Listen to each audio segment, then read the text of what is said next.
oro bateka kamiba ame ya batu bateka ba ame oui ame ba Moïse bakambozolo bana ezani yosela ki occultisme betoni teza biblique bon biblique oui soki o mi bomi kanisi obiki bakoteka yo ko souffrir lisusu bien ko mi boma na yo te to uti wa pito za wa pito zokende wapa na zalaka ventilateur à verset mais je parle de la Bible.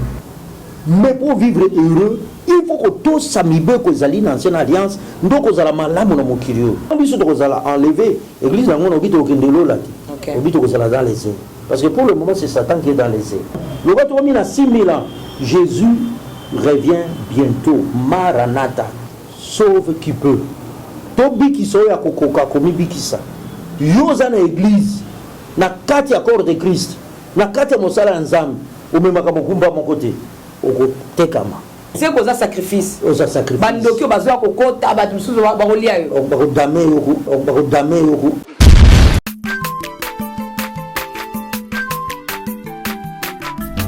Aza mwana moto te po akosangai. Abongwa ni pete po awangata. Nzambe alona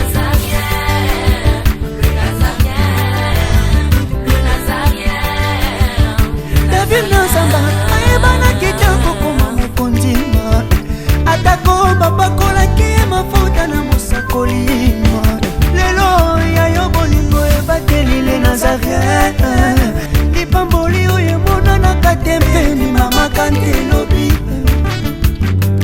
kolapie mapapu masopi mafuta tokokisi ena elongo na nzambe oyo babenga na makomi Jésus.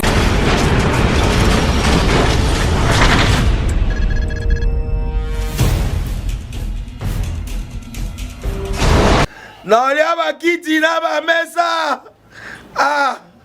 Atanya ukondoko. Namona yo. Nachayo na mwamba.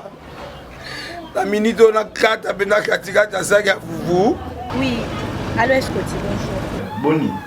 Et l'autre côté, et puis qu'il y a mon bureau à travailler tes micros. Donc dès que tu as un galère na niveau 0. Tout ça là boy. Moi il naza na mbongo vraiment mingité. Mais nazo tchela bino moi mukio naza nango na agence moko boy Nazareta. Sarita qui dit sérieux. Oh. Maman, comment est bon donc yo pesa au fouti mbongo kuna partir à poto biso to ya to biloko. Na bengi ya Scotty. Agence moi ifongami comme nango Nazareta. Na kufie. Agence lisusu. Ndeke sansu mulongo kuna. Pour cela susu. Tunda eza mamba mulongo te. Yesi afuti mbongo kuna partir à poto biso tozoke ko récupérer biloko oli. Atika boyeko. Yiso mona makamba bongo na monte. Bat papesi mbongo kuna biloko ko récupérer biloko oli na agence ezalaka. Mais yango ibandi. Maman. Leki nanga yebisi ngai mena ndimite. Na lingi na mona kimona mbeso. Poli kamba boye. Na monte na ne salamate. Mama yebisa ngai. Bapesi mbongo kuna biso to récupérer biloko kolia awa. Ya solo boutique Nazareta ezali boutique où ezali à distribution ya produits alimentaires. Na sali poto sunga bandeko oyo même ba oyo bazana na peu de ressources comme la poété bandeko bazana niveau à Kinshasa même avec un petit rien. Donc à partir à $10, $15. Donc si vous avez un bon côté, nous devons nous apporter au sungayo à ozuka biloko kolia. Maman Nazareta nzamba pambola ya bakise mikole belé awa na sena mokili. Et bongo awa tozawa poto yeba adresse awa. La boutique Nazareta est ici à Kubungate, toza sur avenue Monkoto numéro 1, direction Elengesa. Face à face na église catholique Saint-Vincent.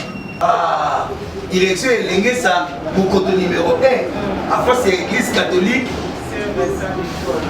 Saint-Vincent d'école. Bon numéro de téléphone, vous avez monté déjà vous avez nango, vous avez 3 numéros pour Paris, vous avez un numéro pour la Suisse, vous avez un numéro pour la Suède. Non. Nazareta. Nous allons la Congo Sili.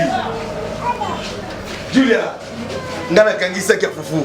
Ya modé, yo bandika na fufu. Oui, pour la Nazareta, tu as un système en bimbi, dans Bongo Shingo. Bon, ok. vous allez Silio. Caritas, c'est du sérieux. Abongwani pede, boa wangata, Zambé à le Nazarien. Avec un grand plaisir, j'aimerais vous dire bonjour, bonsoir et shalom chez vous. Beaucoup plus aussi bienvenue sur nazaréentv.com. Sur YouTube, c'est les Nazaréens Kinshasa. Je suis comblé de joie parce que vous êtes tellement nombreux sur votre chaîne en ce net moment. Et bien, comme dit Habakkuk à mon poste, la princesse de l'Éternel, un des servants de Dieu, la présidente du Parlement céleste des Piti, quoi. Dans cette émission Table Sainte, une émission pour vous, pour nous, et beaucoup plus pour les hommes de Dieu qui sont vraiment mûrs dans la parole de Dieu, et afin de vous édifier, afin de vous dire par rapport à la Bible. Car la Bible nous dit, vous connaîtrez la vérité et la vérité vous affranchira. J'aimerais rentrer à la régie, si possible, prendre un élément, parce que je suis vraiment comblé de joie. J'ai tant souffert pour avoir cet homme de Dieu. Aujourd'hui, par la grâce et la miséricorde de Dieu, nous sommes ensemble avec notre pasteur Bayonne Moïse. Avant de saluer mon invité du jour, j'aimerais rentrer à la régie, prendre un élément et on se retrouve tout juste après. Merci.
Papa na ngai, mama, yo nde nzambe na ngai.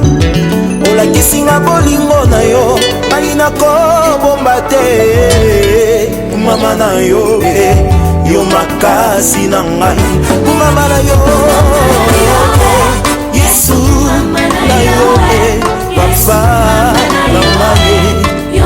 Ok, merci, nous sommes de retour. Laissez-moi dire à ma pindu yangu naba toto ya France ikona argumenté, ikona panda, ikona argumenté san.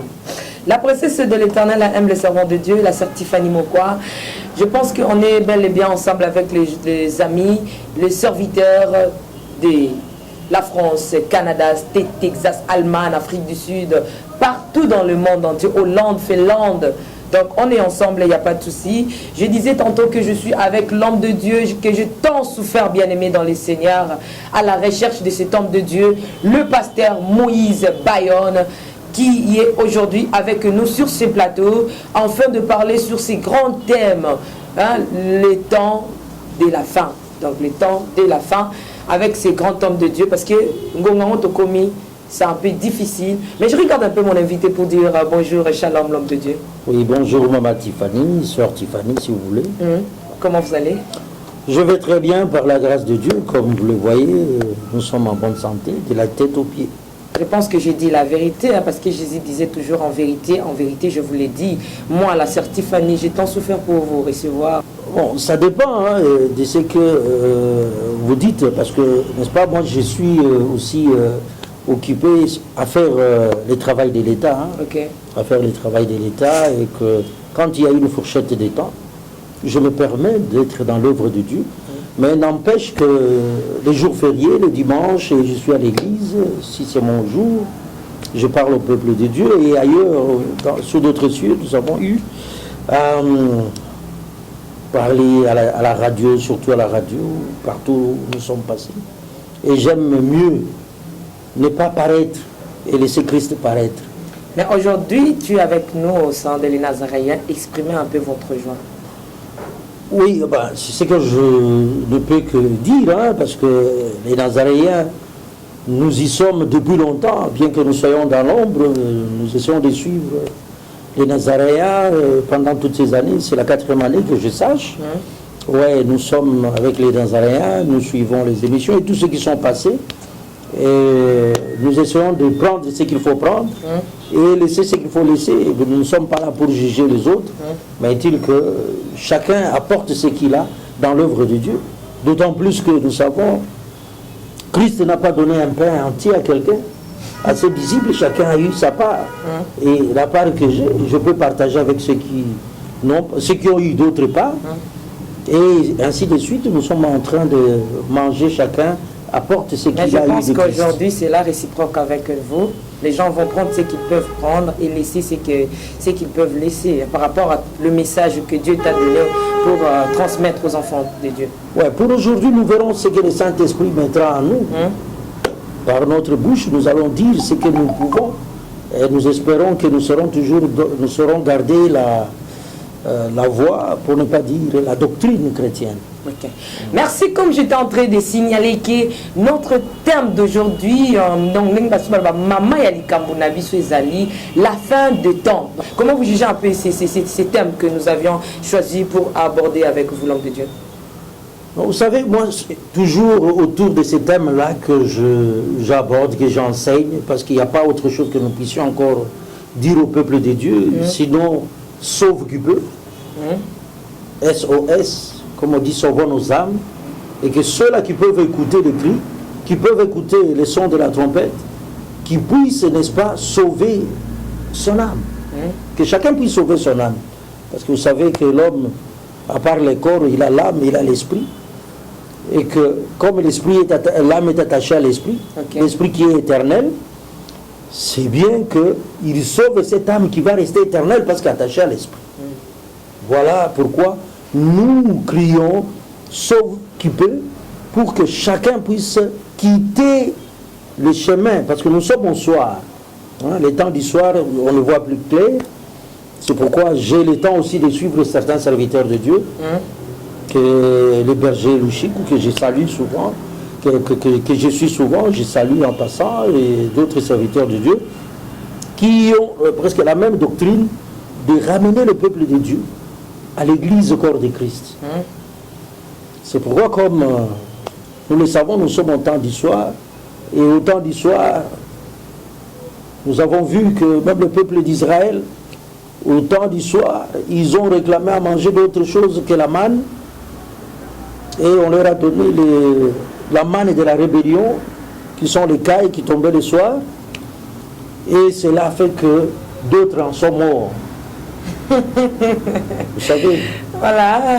Et nous ne voulons pas la mort des âmes. Ou disons, la mort c'est très fort, parce qu'il y a que la mort de l'âme de l'animal qui se perd. Parce que l'animal n'a pas d'esprit. Il y a que l'âme de l'homme que nous sommes venus sauver, crier maintenant que sauve tu peux, ne les suivez pas. On est comme dit Kambuya, Hollanda, ce qui est allé solo dans Makambanzam, parce qu'il faut toujours vérifier. On n'est pas là pour juger les autres, ou je ne voudrais pas parler des hommes, parce que il faudra parler des idées. Voilà. Parce que quand on parle des idées, c'est qu'on a un esprit évolué, élevé.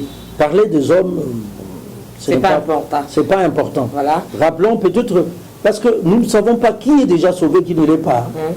Parce que le parcours est là, bien qu'on soit au temps du soir, nous crions Maranatha. D'ici là, quelqu'un peut changer aussi. Vous voyez, et nous sommes ici pour essayer d'apporter au peuple de Dieu, un temps soit peu, ce que nous avons eu comme notre part, notre pain, notre part que Christ nous a donné, pour parler avec le peuple de Dieu. Merci beaucoup. Est-ce que le pasteur Moïse est sauvé? Point d'interrogation, mais mettons un peu la question à part. Papa Moïse Bayonne, la fin du temps. Et Zanine, pour toi, qu'est-ce qui est la fin du temps? Parce qu'aujourd'hui, tout le monde en parle. Hein? Et comme le temps à Soukaï, il y a fin du temps, il y a Lola. Aujourd'hui, tu as les Bosonayo, il y a Bisabisonano, et Zalarani. Bon, au moment où tu as la fin des temps, il faut que tu aies Merci. Alors là, on est presque dans l'eschatologie. C'est-à-dire d'où nous venons, où nous sommes et où nous allons. Quand on veut parler de la fin des temps, c'est qu'il y a un temps qui a commencé quelque part. Et il y a plusieurs temps dans le programme de Dieu. C'est que nous voulons parler de panorama de Dieu. Comment Dieu a commencé avec un peuple, qu'est-ce qui s'est passé? Il y a eu un creux. Ce creux-là, c'est le creux de la grâce. L'Église est entrée. Et nous sommes à cette période de la grâce. Qu'est-ce qui va se passer après la période de la grâce? C'est que le temps du peuple de Dieu, Israël, va s'attacher pour continuer avec son Dieu et passer dans d'autres temps. Voilà un peu ce que nous pouvons résumer à ce qui concerne le temps de la fin. Donc, et savoir ce qui va se passer. La fin de l'Église, la fin avec Israël et la fin avec le monde. Bon, tu wapi papa Moïse photo tout na yo, nankolo touti wapi. Donc retenez que dans cours il y a enseignement oyo papa Moïse a meka peu ko expliquer selon expérience na par rapport na oyo azu na Biblia. Touti wapi toza wapi pe tozo kende wapi. Alors na nyonso sauve kipe na oyo ko lobama awa ba ko obliger mutu te yo moko yoka sauve kipe. Soko lingo se sauver te. Ce qu'on ne peut pas sauver, merci Papa Moïse. On a style mon enseignant. Un ventilateur à verset. Mais je parle de la Bible. À chacun d'ailleurs des exercices pour que nous trouvions à Koyoka, na kati ya Biblia. Et le qu'on a le biso qui a la Bible à moniter et à benga pour que tu puisses un passage. Voilà. Aux hommes, Bible za ko pesa biso ba makambo mingi. Oyebi ke lelo batu bakobi ko lingaliwa. Oh. Au lieu de baser la liwa, bakomi ko kende pas liwa ezala. Comment? C'est question que tu as la tana bamboka na biso. Lelo ce que monde ba construction au Salem. Batu au lieu base la ba kende ko kunda bango, bango bakomi ko kende na malita, na ba cimetière bakomi ko tonga. Bandako. C'est que batu ba chérir tellement liwa, bakomi ko kende ko fanda pa liwa ezala. Alors, tant que tu as observé, tu se poser la question et puis tu as sauve qui peut. Tu qui soit à Kokoka, comme Bikisa. Nandé que liwa wana toza kolobela nzambe tango akeli mutu komona ba Moïse nyonso wana normalement il faut mutu akokisa 120 ans. Ils ont un passage biblique. Tu les exercices, papa Moïse enseigne à bon exercice pour que moi, je sois côté la Bible. Voilà. Au Komona, moi, je avant 70 ans. Ce que vous avant 70 ans, ils ont embêté. Avant 70 ans. Avant 70 ans, ils ont embêté. Ils ont eu. Attaque au Bakoloba, Nabato, Neito Messana Koloba. Que c'est Dieu qui a donné, c'est Dieu qui a repris. Dieu a repris dans le Sotin. Il y a un principe, il y a parole. Ce qui est en dehors de la parole, il était suivant la loi. Parce que, péché est zali, mal est zali, mabé est zali. C'est de l'abondance du mal qui amène au péché. Et c'est le péché qui mène à la mort. Aux hommes, ma belle comme il est belé et comme il peut sa péché tindi na liwa. Tout ça comme on a trouvé par exemple mon banal. lelo bato balingi kotanga ancien testament te bazoloba non ancien testament eza ancienne alliance eza kointeresse biso te. Or soki olingi ozala malamu na mokili oyo tosa ancien testament babénédiction babiloko nyonso wana eza biloko ya mokili parce que bango bazalaki kozela mpo baherite eloko ya mokili ezali terre promise. Mais biso bato ya nouvelle alliance tozali koherite le salut. Et ce salut-là nous amène autre chose de surcroît, biloko ya mokili. Alors, lelo, bato bakomi koluka biloko ya mokili, au lieu ya salut. Baza koboya kotanga ancienne alliance, loi, biloko nyonso wana epesama. Tozo exemple bana ndenge na loba. Pour totanga, topesa ka verset yango, Deutéronome 23:13. Elobi na bisoni, ke yo mutu soki olingi okende nzongo inene. Deutéronome 23 verset 13. Olingi okende nzongo inene, kende mosika na bato, zala na eloko timola, sala bomba yango. Amazomoni sala bomba yango sécurité mutu amona eloko uti na ntsopo na yo. Mais lelo mokili zolo bana biso nini ke yango nde engrais yango nde non yango nde engrais, c'est-à-dire ba déchet et comme engrais bakotiana ba bilanga batu badini bakopesa bambisi lelo toyoki ke il faut kolia tilapia te bani. Imagine toi que mutu azaki na maladie songolo nzambe aza zoba te biloko nyonso wana ezali ancienne alliance. Mais pour vivre heureux, il faut que tous samibe ko ezali na ancienne alliance ndoko zala malamu na mokili yo. Balobi tosa tata na mama na yo po oumela po ozala malamu. Ko oumela po na nini? Parce que tata za na expérience ya makambo mokili. Yoka ye tosa ye oumela. Mama azali mutu ayabaka bato ayebi bato nyonso. Yoka ye po ozala malamu. Ozomona wana eza biloko ancienne alliance. Ezala makambo mingi ya kuna na kati ya ancienne alliance oyo isengeli biso tokangama nango pour que to vivre heureux. Na kokota tena ba biloko ba misu bazoki ne ba débat ya dîme et consort. Pour bazokota biso to tina dîme. Tokoki des choses même au-delà. Bazozo dîme bazoti yango na cadre ya ancienne alliance. Or la dîme est venue après la foi. Ils ont avant la loi de Moïse. Ça dit quoi? Abraham a joué qui foi.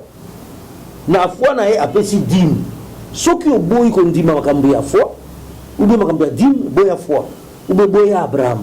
Or il faut bénir Abraham pour que you pose à la béni. Parce que biso to bi nzambe na zela ya Abraham. Alors le long so mona babiloko wana mingi bato bazokota na kati ba discussion ba débat inutile. D'abord les aka monter à ma parce que kokabaiza facilité. Kokabaiza facilité. Au mutu mo abimisa un dixième eloko ya mbongo na ye oyo musala sali azomona ngo passe et qui monter ba mabe wana sali ke babimisi doctrine. Doctrine wana ko pesa dimité. Eza droit na bango. Wana eza biloko ya mokidi. Pour kozala heureux. Et ko pesa. Oui na mabele. Il faut qu'on paie ça pour ozwa. Ata mabele il faut qu'on paie ça pour payer ça. Ils ont loi perpétuelle. Alors on a dit biloko toujours bon na ancienne alliance ils ont permis de surtout vivre malamu. Balobi oki ko bona bolungu ya mama na yote ya tata na yote ya ndeko na yote ya nini na yote. To komi ko yoka ba loi ba misu ba loi na bango ba dépénaliser inceste. Aux hommes, Abraham Balaki demi-sœur naé Sarai. Oh, mais avant n'attend Abraham loi Isalaki te. Loi est qu'on contendait avec Moïse et puis ba pesi bani loi Isaki ko beta avant Isaki a koboma. Parce que to boni Caïn abomi Abel. Nzambe alobi noki makila na ye. Egangi tia bokomona mutu azote alobi no nzambe ayinaki Caïn abengani no Caïn singaki pardon nzambe pe alobi ça va soki moto alingi aboma nga na kovenger est ce que moto olingaka te kovenger mpe azwi asele ye batiaka kashe na eloko eza ya yo atiaki kashe likolo ya kain donc ozomona il faut quand même koredresser parole kozonga na nzela yango wana ezosala ke tokomi na ntango ya suka bato bakomi kozwa makambo ya Ancienne Alliance bakomi kobalola yango mpo eza biloko ya mokili baza kobalola yango bazoloba kaka salut salut salut okoki kozala lelo ozoparle en langue ozozala malamu mais ozopambwama te mpo na makambo ya mokili.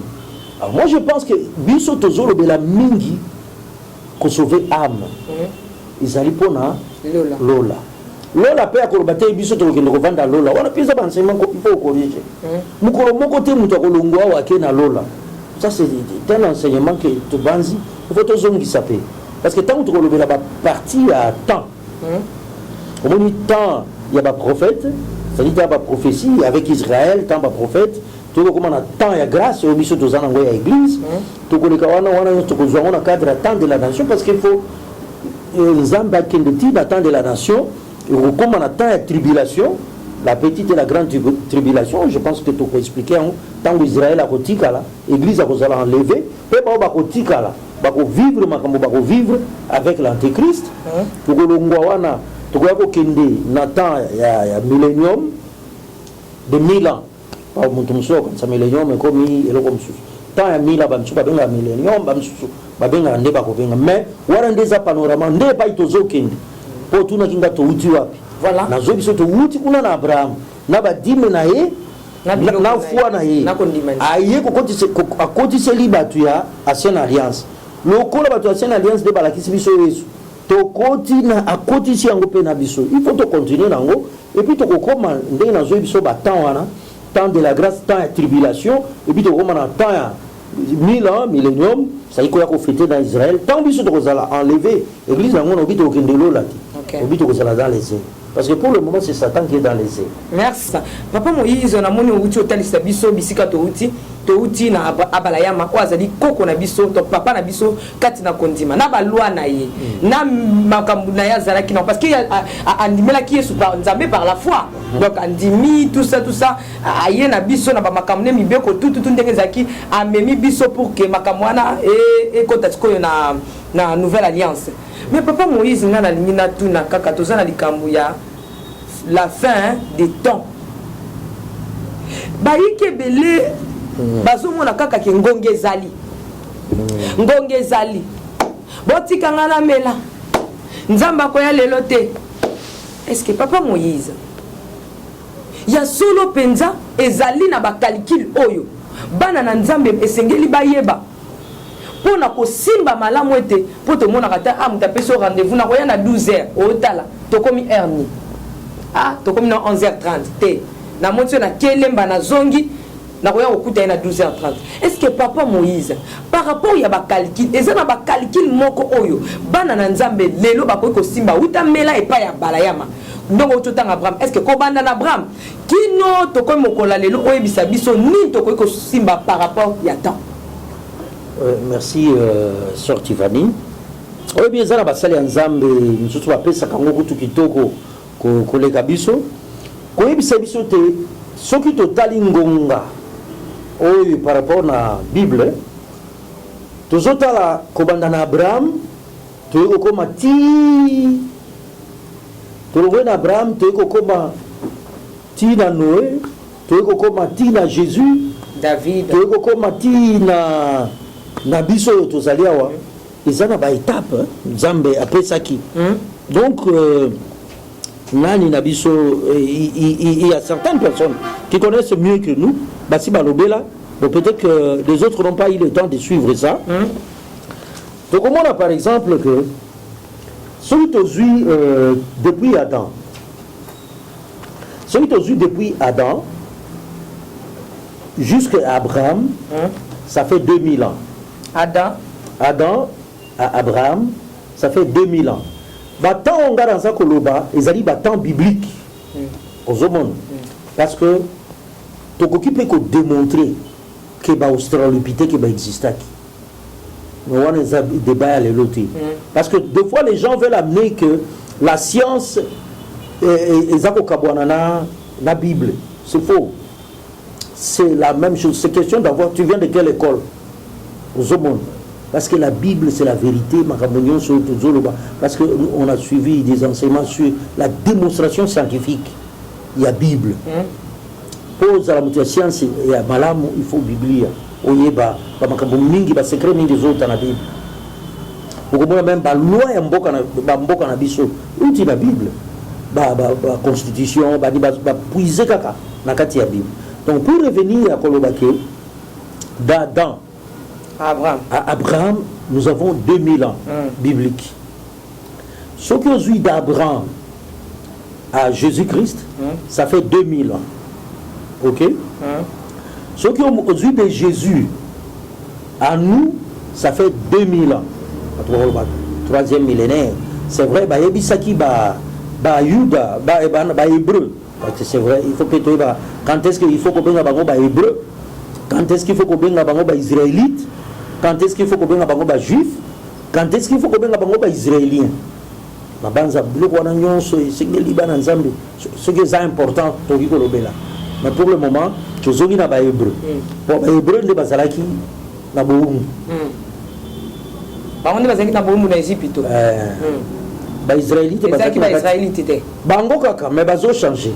Ba kombo zo changer. Ah, kombo zo changer. Ozomona likambo ba kombo. Donc ba mso kansake eza ba égyptien nde bazaki na boum. Ezaka bango mais na kombo teneli biso lobito zaki Zaïre. To komi lelo Congo. Tango bazui ba loi na bango ba kombo ba israélite. Parce que na Moïse bazaki ba israélite. OK. Ozomona. Na époque à Jésus ba kombo ba juif. OK. Les lots sont israéliens, mais il y a les juifs partout dans le monde. Nous sommes il y a Israël, les lots, tous israéliens, ils allient nationalité, on dit qu'on soit.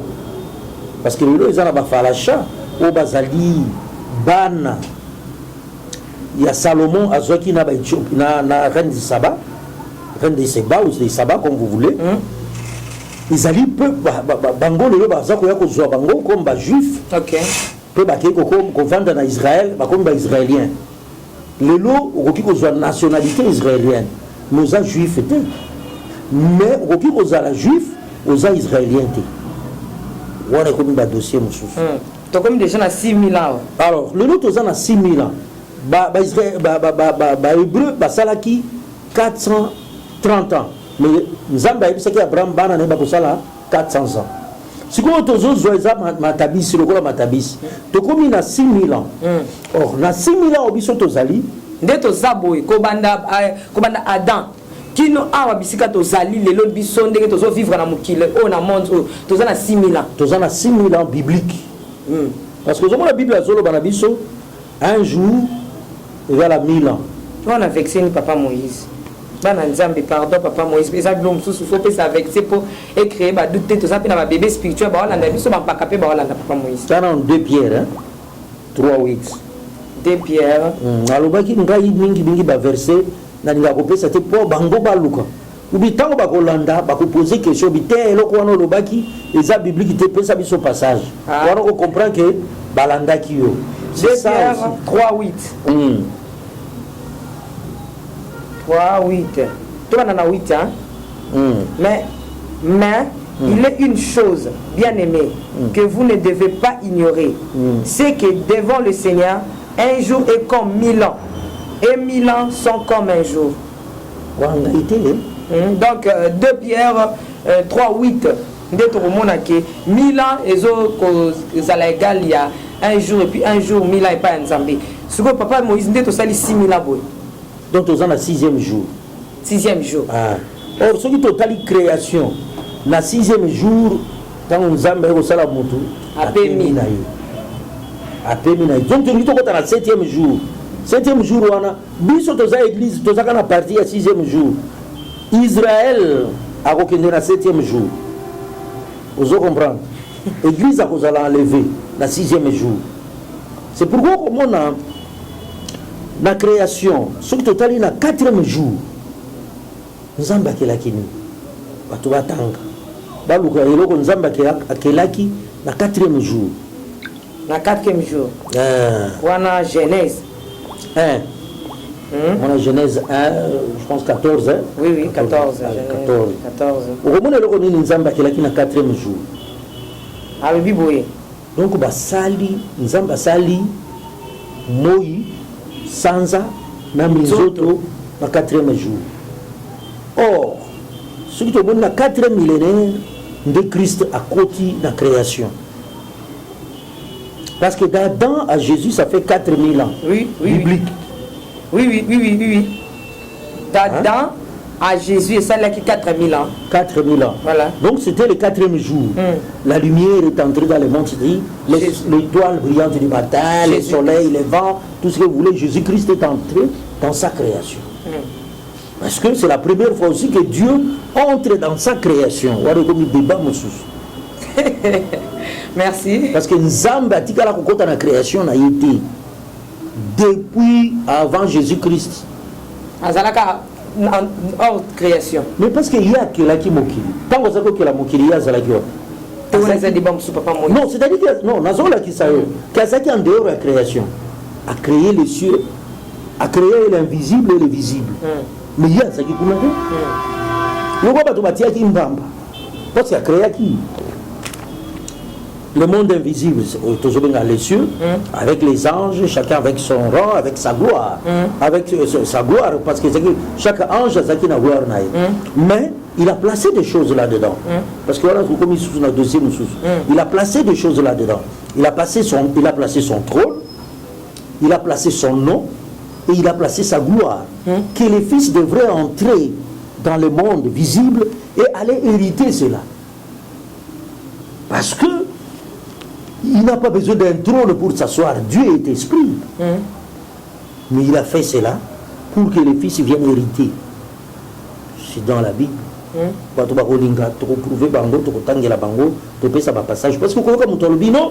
Moïse a mon Nzambe. Moïse n'a jamais vu Dieu. Parce que Nzambe a dit que ce que Moningai au Koufi. Ce que tu lis bien dans l'acte, à partir du verset chapitre 7 aux autres 35 on komona eloko babomela kango babanga na Swahili Stéphane babomaka na mabanga baboma qui pour la vérité on a zaki koyebisa banganga nzambe qui se croyait connaître azoyebisa bango la loi que vous avez reçue des mains d'ange, l'ange qui était apparu à Moïse dans le buisson ardent. Nzamba ko kota na création té. C'est impossible. Il faut amikiti ça les sous comme parole amikiti c'est comme mutu. Nda continue à la création. Parce que la création ne peut pas supporter Dieu. D'abord, il est incommensurablement très grand, sans commencement ni fin. Merci. Sa valeur na Satan. Satan bundaki na nzambe. On a une parenthèse de Kangiam. Quand on a une place sur la Tolobi, tu as 6000 ans. Tu as un 6e jour. 6e jour. Le 6e jour, il faut mettre un tout à Keba. Parce que tu as attendre à souka l'église, il faut les enlever. Parce que ce qui est tali, même dans Jérémie, une semaine, au moment Daniel a passé 70 semaines à Daniel. Au moment dernière semaine à Daniel, Ezali séparé dans tant de prophéties ou tant de prophètes, église et côté. Parce que nous avons révélé dans les prophètes et ce que l'église est. L'ancienne alliance. L'ancienne alliance. Abete la bangote sur l'église. Ce que tu as écouté, Isaïe a précisé la forme Jésus à Rosalanango, Nandenge Bakukababila. Parce que l'on a longue Jésus, on lui a la forme Zalanango, Tangango Isaïe. Pour expliquer que Jésus a il y a déjà dans l'époque où la question de Jésus a souffrir, a sauver le monde. A expliqué en gros. Même Isaïe a expliqué biso makambo il y a église. Parce que il y a église, il y a moi si na mobile. Ma bête la kango mutunyon sauté. Et ça c'est qu'il y a Zambie na bana nae. Oyo alingaki a créé parmi les nations. yango komona tokokende tozofongola moke na baoyo bakondima kolanda biso mais il faut bato bayoka biso de près bajuge biso te pourquoi bato bajujaka yo zwa eteni omoni okoki kolia oyo omoni kolia te tika ta mosu ekoki na yo te mpo moto abo biso so aliaka eloko ekoki na mongongo na oyo omoni okoka komarche te tika bato mosusu balingaka bango kaka mikuwa bamisusu balingaka misuni lokola ngai ntango mosusu na oyo toza koloba okuta na mikuwa mais soki olingi okoki kobenga la sœur Tiffany akopesa yo nini baréponse à baquestion oyo bokotuna sur oyo bozomona clarté mais faut koyeba ke tokomi na ntango ya suka na ntango wana loba tokomi na 6000 ans Jésus revient bientôt Maranatha il faut te sauver âme na biso. Alors, on a 6000 ans au Tolobi. 6e jour. Et ça, 6e jour. De tango toza. Toza, 6e jour. Cause de la 7e jour, parce qu'il faut que chacun de qu'on se reposer. Le coup là, Israël a créé un problème. Kouanga na Yesu. Et pensez que bango ba cause de la 7e jour. Église, comme il a 6e jour, il faut l'église les enlever avant dans la mapata. Parce que Jésus a connu ta mabelete. Jésus a connu ta mabelete. Tant que la 3e venue à Kokita, na période de 1000 ans.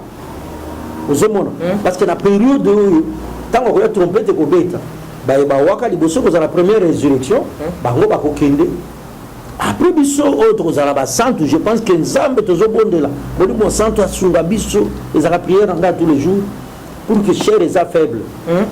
To sala makasi ay dengara za makasi na yoka ka plus molimo et pesa commandement na âme na ngai ko esprit corps na ngai esalem parce que moni lelo batu bakomi banyama dans quel sens soki nzoto na yo ndeza kotinda âme na yo esala okomosala posa ya nzoto okomi nyama ozomona nyama ndazalaka na posa ya nzoto yango wana omona na bangala baloba soki olingi omona mutu oyeba ndenge akoli ndenge alekisi vi na ye tala ntango akufi tala ebembe na ye ya nyama ya mutu tala ebembe ya mutu koyeba ndenge apase vi na ye mutu aza na ndenge esengeli akufela nyama aza na ndenge esengeli akufela nyama mpo akufa ifo akufa miso polele lolemo libanda yango wana bamama oyo bokendeki wenzi soki oke kosomba nyama luka omona mutu ya nyama wana soki mutu na akufi miso polele aza nyama ya solo mais soki akufi lokola ya kolala nga nalobi na ngai eloko te c'est pourquoi okomona mutu esengeli akufa na kimia akangi miso 70 ans esi ebeti ye mais papa Moïse bolimbisi moke tozonga nano na likambo ya 70 ans wana pour bandeko ya Nazareth batuti sami libaku makasi likambo ya 70 ans papa Moïse ntango ozoba 70 ans na génération oyo tozali ebele to mpe bayike bazokufa na 70 ans te papa Moïse bazokufa na 70 ans te ozongi bayebake bakufi liwa ya nzambe te soki bakufi liwa ya nzambe te bakufi ya nani ya bato to mpe ya satana. Ce qui est vrai, mutu ya nzambe, mosali ya nzambe, mwana ya nzambe, oyo atosi ba règlement, ba loi, ba makambo nyonso ekomami na ancienne alliance. Pe azali ko respecter ko vivre na salut na ye. Akokufa après 70 ans. Pe na deux conditions. Mon Christ il faut kufa na deux conditions. Mosali ya nzambe il faut kufa na deux conditions. Soit na bukimo bange vieillesse, soit babomi yo pour la bonne cause. Lokola basalaki na Jean-Baptiste. Wana nde sengeli okufa bongo. Ya wana kana conseil akaranga batu. Kozano prophète était zalana yo sacrificateur donc prêtre. Nandeni so papa Moïse. Ah. Ba prophète comme Nicolas c'est style ka ba prophète des oreniers hein, ba te belé ba nindi ko za ba prophète. Parce que nzamba betaka prophète. Mais ça passe à bêta sacrificateur. Comment? Au moment d'abord prophète. Pourquoi nous battu balinga kozala ba prophète? Battu balinga kozala ba prophète parce que ba installa ka prophète te ba consacrer ka yete. Prophète azako se découvrir na misala na ye.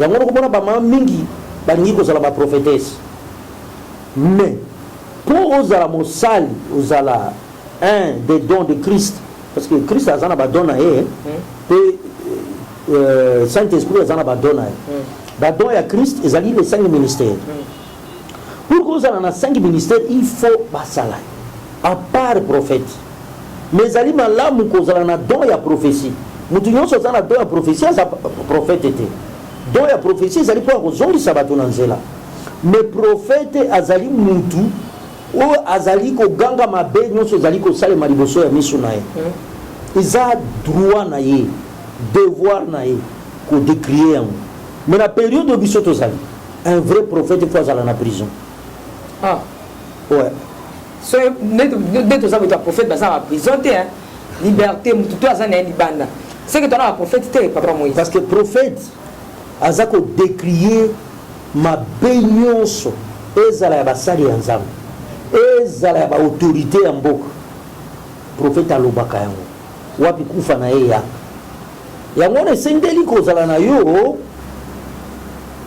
sacrificateur nokaki kote moko oloba ke nzambe abetaka basakoli kasi atikaka bantumbi mbeka ouais mais otoki komona ngo ebele yango naza koloba wana ke tala soki tozwi exemple ya Ancienne Alliance komona Aaron azalaki sacrificateur sœur na ye Miriam azalaki prophète petit frère na ye Moïse azalaki prophète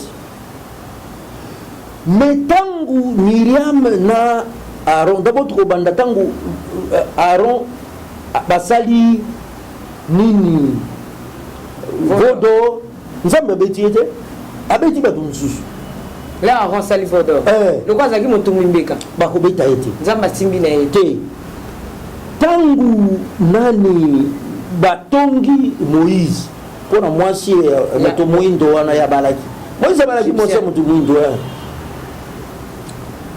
batongi oyo biso nyonso toza bato ya nzambe nzambe abeti prophétesse olia abeta Aaron mpe ozomona atiki Aaron abeti prophétesse abeti c'est pourquoi il faut tous avoir sacrificateur abetaki ete mpo azalaki mwasi abeti ye mpo azali prophétesse prophète il faut abetama Moïse ye moko abetamaki amoni terre promise te nzambe apardonne ete or ye aza kointervenir mpona bato nzambe azopardonne bato wana ye moko akoti te mpo azalaki prophète yo mpe mutuna kotuna papa Moïse impia me kolandisama na lobolobi ke nkolo abetaka mosakoli atiki na ye motumbi mbeka mpo koyana kotala mpena Moïse mpo oyo azalaki nango mokumba oyo azalaki nango bisika autaki na peuple wana na bapasi nyonso tu komona fara alingi koyoka ete fara alingi koyoka ete tosata ye mais ye moto azalaki oloba ye azalaki oloba te c'est pourquoi okomona bato ya prophète sacrificateur moto azosalela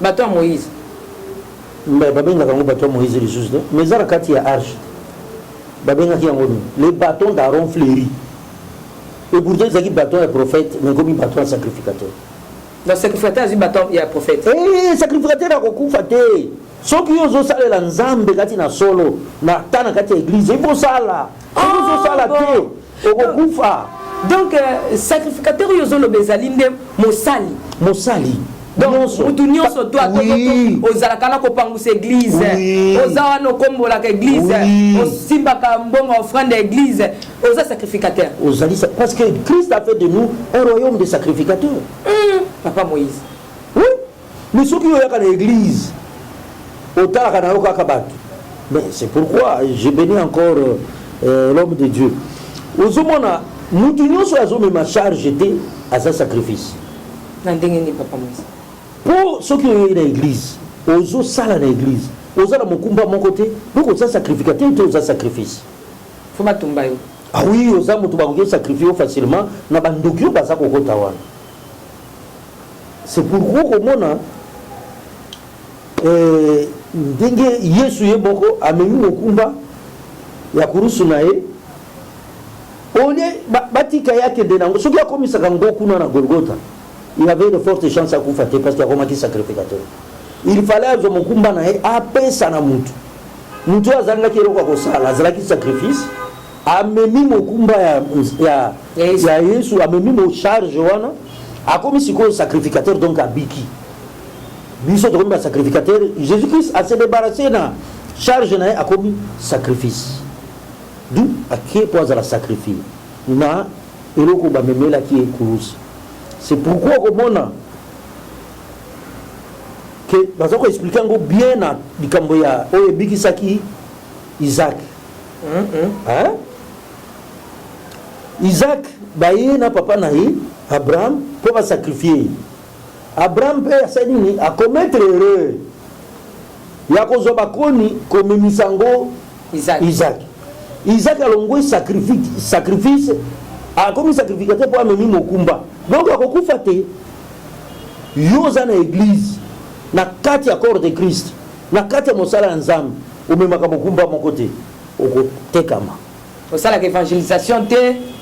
Okendaka côté abana na nzambe te. Opangusaka église te, oyembelaka nzambe te, na protocole ozalaka te, ata musa yo yakanoka église. Opesaka rien pour contribuer na œuvre nzambe. Opesaka rien. C'est cause sacrifice. Oza sacrifice. Bandokyo bazwa kokota batu musuzu bakolia yo. Bakodame yo parce que souvenir ni nzamba zana. Papa mozebi Dorka so wana babika. Ebele ya batu. Nzamba kanisa biso te pona kulusu Yesu Masi ya papa Moïse. Azotala Yesu nako. Eloko nini musuzu kosela nzambe koki ko impressionner nzambe. Oh Yesu Masi asala te ne kulusu eleki misala Yesu na kulusu papa Moïse. Wana li. Ya wana nazako yebisa yo ke tozolo ba biloko mibale. Oki ko soit salut okufi ozana salut mokufi avant l'âge mais ahora mokili pona ko umela pe ko soit bénédiction ya lola te to tant ko zala enlever bénédiction za pona sikoyo pona ko zala protéger pona ko zala na nini yonso yangona il faut ko sale la ndenge sengeli okomona ba serviteur de Dieu bana nzambe parce que na diolo ba serviteur pensate na suna lobi serviteur na zozwa biso nyonso ba chrétien nyonso za serviteur et pas yo zali il faut teya soit un comportement na yo na oyo zo sala pour que ba mona oyo za mona nzambe alors mwana ya nzambe nyonso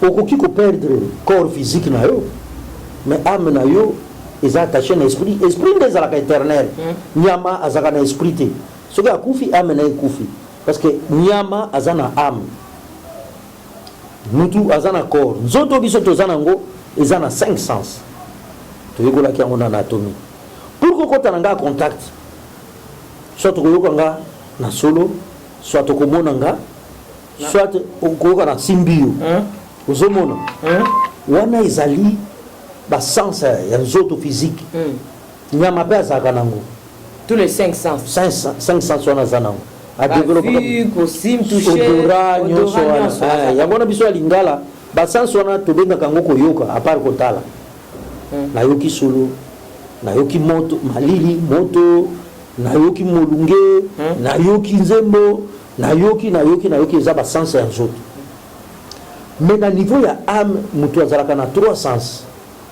na âme ya mutu il y a une différence à corps na âme pour vous permettre étant donné que l'homme a le corps l'âme et l'esprit na kati ya corps na ende mo tukoloba soki na landio na corps ya mutu azana 5 sens 5 sens wana c'est pas mutu ça peut pas nyama ça peut pas to koti na âme ya mutu azana 3 sens azana volonté azana intelligence azana ba émotion ou si tu veux le sentiment non c'est bien nyama pe azana 3 sens wana ni mapazana azana mayele parce que c'est ça l'âme azana mayele so lingi bola okoki kotinda nyama obwaki elokobi kendo lokota mbwa kokenda lokoti ayeli yo okoki kotia bikabe awa otie bacarton likapa kotia papa amati azwili yango eza intelligence wana okoki kotinda ye aboyi eza volonté na ye abina otindi pela nyama obwakela na yena otie pela nini kisi ya bampuku puku abina obimalanga te lelo botie kobomanga la bona eza volonté nyama za nango et puis eza ndenge nalobi ba sentiment ou émotion bokoki kota lopango boza bato misato mbwa alandi kaka yo sentiment alingi yo te donc akoki kolinga yo to akolinga yo te ezali na sentiment na ye asepeli na yo te mpe tomona mutu mpe enalingana na ngai ye te donc basentiment na ye kazotinaka alingane mutu te wana ezali mutu aza nango nyama mpe aza na parce que nyama aza na âme mutu mpe aza na âme mais sikoyo eloko nyama azangi ezali esprit mutu aza na esprit. Ce n'est pas l'âme qui est éternelle, c'est l'esprit qui est éternel. L'esprit est éternel. Bah, ange est éternel. Le diable est éternel. Nous sommes éternels à partir de l'esprit d'Abissou. Mais à partir de l'esprit, tout ça a un sens. La foi.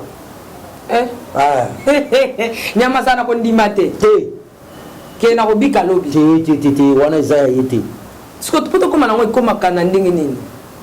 Mutu okomona aza na esprit na ye eza esprit adamique parce que adam mutu azwaka esprit mutu ya liboso adam mutu azwaki esprit wana eza kati ya mutu na mutu mais eza latent il faut yamba yesu lokwa mokonzi mpe mobikisi saint esprit akoti kati na yo elamusi esprit na yo osangani na saint esprit sikoyo okomi kobika makambo ezouta epai na nzambe mutu mosusu aza na esprit na ye mais ezali en contact na Saint-Esprit ils ont en contact na ba esprit mosusu parce qu'il n'y a que deux esprits qui peuvent se communiquer. OK. Aux hommes. Alors pour ba esprit va se communiquer, il faut niveau wana. Il y a aza ko comprendre ko yeba biloko pona ko yeba eloko à partir de l'esprit, il faut révélation. Mais papa Moïse, mutune à 70 ans wana ko créer des problèmes. Que mutu soka kufi na moins de 70 ans. Si vous bateau surtout aux hommes au bazo bika pour le bien étant donné que mon qui laissait tondi dans ma bébé mais bateau bazo misus bazo bika bateau ma bé bazo bika au monde a comme qui si va 70 ans au monde ma maman moi me débat ma bé vivant ma jeunesse ma bé mais qui nous les bazo bika azo continuer au ça bateau ma bé papa Moïse c'est que tout le bain est bien ana kata volonté nzambe ezangolu ya nzambe mais pe ezaba misu baza ko salela loko misu wana olikota na domaine ya esprit. C'est que les gens vont utiliser les pour vivre dans la. C'est pourquoi ils ont mal monté. Quand nous avons avant 70 ans. Parce que l'âme n'a eu qu'à errer. Quand qui s'est tenté de il fallait qu'on fasse 70 ans. Mais ceux qui n'ont pas de cimetière, ils ont calculé que l'âge de 15 ans. Imagine-toi, on s'est suicidé à 30 ans. Au 70 ans, donc tu vas errer pendant 40 ans. Or, bateka kamiba ame ya batu. Bateka ba ame. Oui, ame ba. Moïse makambozo ba neza ni celle qui occultise metoni. Teza biblique. Bon, biblique. Oui. Bateka ka ba ame ya batu. Na Bible ezali. Ezali ko, eza ba marchand des âmes. Na Bible ke bateka ba ame. Oui, total na Apocalypse 18. Papa Moïse. Yango na lingaki natanga ka passage boité il faut batu balandi batie tembe ba bengi comme ça to la kisi bango te litabiska ya suka kuteka ba aba 18 tanga 11 sauté tanga 13 yoka biloko batu bateka Apocalypse 18 11 hein na 13 11 et 13 on a sauté 12 hein sauté en nyonso parce que ça ka biloko batu bateka. Et les marchands. Oui. Et les marchands de la terre pleurent. Et sont dans les deuils à cause d'elle. Parce que personne n'achète plus leur personne n'achète plus. Personne n'achète plus leur cardichon. Voilà. La 13. Des cinnamons. D'aromates, de parfums, de myrrhe, voilà, d'accent, de vin, d'huile, de fil, farine, de bleu, de bœuf, de brebis, de chevaux, de chars, de corps d'âme. Et des corps d'âme d'homme. Non, au sangisi, virgule les alliés. Des corps banzoto et dame d'homme na midi mweba bateka soki o mi bomi o kanisi o biki bako teka yo ko souffrir susu bien ko mi boma na yo te zela ata souffrance ko ya ndenge nini ekoleka ekosila mais soki o mi bomi avant amena yo ko ere C'est pourquoi comme on a âme dans la plupart des cas, je pense que ça on pourra en dire une autre fois. On a tout capé serviteur de Dieu, mingi on a parlé il y a esprit méchant, démon, ange déchu. Naturellement démon banane. Est-ce que démon ange déchu? Non, démon ange déchu. Démon lobby ezali les âmes posthumes. Qu'est-ce que signifie? Posthume ou c'est kufa. Ça y est, mutu okufi. Soki okufi kati na yesu te po opema. Okufi kati na yesu te. Donc okufi avant le temps, ton âme va errer. C'est pourquoi comme on a bango kuna na ba cimetière, batu ya ba magie, batu ba solo ka bakendaka kozwa ba âme na bango, ba salela yango. Ndeyo mona kamtalali na loti papa le knepso na sali na loti na moni na c'est un peu ça papa. Mona bandako batu ba se suicidaka. Âme na bango zangi karoken. Okomona oki o démon ya ivrognerie, démon ya nini. Pour nini démon? Parce que le démon c'est quelqu'un qui a déjà habité un corps humain. Il connaît, il sait vivre dans un corps humain. Il a des besoins qu'il n'a pas assouvis. Mais à l'oukin zoto moko pour accoter ça a besoin. C'est pourquoi les démons entrent dans des hommes pour accoter ça la vie aux hommes. Parce qu'un ange n'a pas besoin d'habiter un corps. C'est les limité. Merci. Que ce soit un ange de Dieu ou un ange de Dieu. S'il vient peut-être pour une mission, mais habiter dans un corps physique comme ça, il faut un démon. Quelqu'un qui a déjà goûté à l'impudicité, alors qui ivre, tout y est, miniature na mutuka, akufi avant le temps. Nous autres, Panzani, Molimoye, Gekoyengaïk. Merci beaucoup, nous sommes arrivés à la fin. Merci beaucoup, Papa Moïse Bayon. Nous sommes arrivés à la fin pour aujourd'hui. De ceux qui sont en place il y a 6000 ans, au ça calcul. Tu as déjà te le bel yango toza wapi toza na 6000 ans ici que papa Moïse a expliqué donc to comme na 6e jour au ezali repos il y a tant d'autres calculs à faire ici donc pour na lelo to suki awa papa Moïse na émission ekoya nde to continuer bisika wapi a rotalisa biso est-ce que ya solo 6000 ans au to koti to comme 7e jour té. Pourquoi vous questionner ya Israël na biso bango ba kota 7e jour biso to kota te et puis kozonga Yesu Masiya ndenge alobi ke to kofanda na lola te e ko sala mandenge to kozala wapi to ke e ko sala mela ndenge nini ba biloko anani surtout est-ce que lobama na Bible masolo nyonso ya fin de temps et lobama na Bible ya papa Moïse ya onde oko expliquer bana nzambe votre mot de la fin pour aujourd'hui. Nzamba sunga apesa biso isusu makasi na nzela molimo santu mayele bakisama to ya lisusu kolobela peuple de Dieu de le contre senga et puis tampesi mbote na bato nyonso bazali kolanda biso o bakosepela bakobenga po biso mituna ezali tokoya ko répondre na émission ekoya nzambe apambola biso na pamboli les Nazaréens. Merci. Na pamboli mama Tiffany na pamboli ba ndeko nyonso mama Mariam mpe na mona kayawa na pamboli bango nyonso tikete le coup nyonso ezonga pa na Yahweh. Merci beaucoup. C'est un peu ça, que Dieu vous bénisse et nous bénisse aussi parce que tous nous avons besoin de la bénédiction de l'Éternel car c'est la bénédiction de l'Éternel qui enrichit, ne fait suivre d'aucun chagrin. C'était la princesse de l'Éternel avec le pasteur Moïse Bayon, c'est ça son nom. Quant à moi, je pense que tu as une émission Oezo Oya pour que tu parles Nathan de la fête. C'est très important parce que nous avons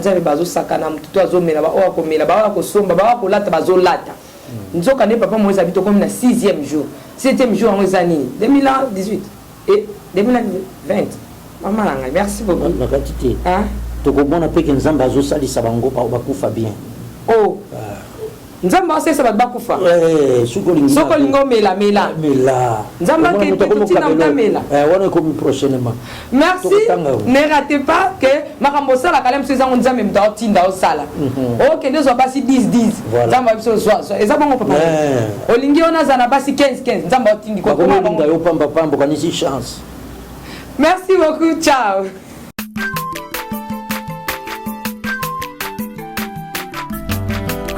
Mwana moto te po akosangai abongwani pete